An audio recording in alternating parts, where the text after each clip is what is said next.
Welcome to all. இப்போ நம்ம பார்க்க போகிற டாபிக் என்னென்னா கிளஸ்டர் கம்ப்யூட்டிங்.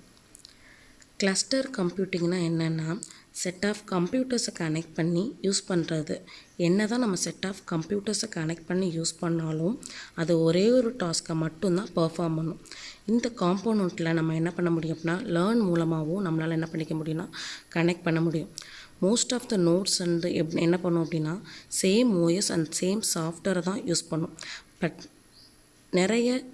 சில செட் ஆஃப் நோட்ஸ் என்ன பண்ணும் அப்படின்னா நம்ம யூஸ் பண்ணுற சாஃப்ட்வேர் அண்ட் ஹார்ட்வேரை வந்து டிஃப்ரெண்ட் டைப்பில் யூஸ் பண்ண முடியும். நம்ம நிறைய type of cluster computing use பண்ணலாம். அதில் வந்து ஒரு சில வந்து high performance clusters, load balancing clusters, high availability of clusters use பண்ணலாம்.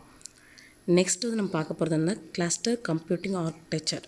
இதில் நம்ம என்ன பண்ண முடியும்னா கிளஸ்டர் மிடில் வேரை யூஸ் பண்ணி ஒரு டாஸ்க்கை வந்து நம்ம என்ன பண்ண முடியும்னா different type of OS use பண்ணி என்ன பண்ணிக்க முடியும் அப்படின்னா நம்மளால் ஃபினிஷ் பண்ண முடியும்.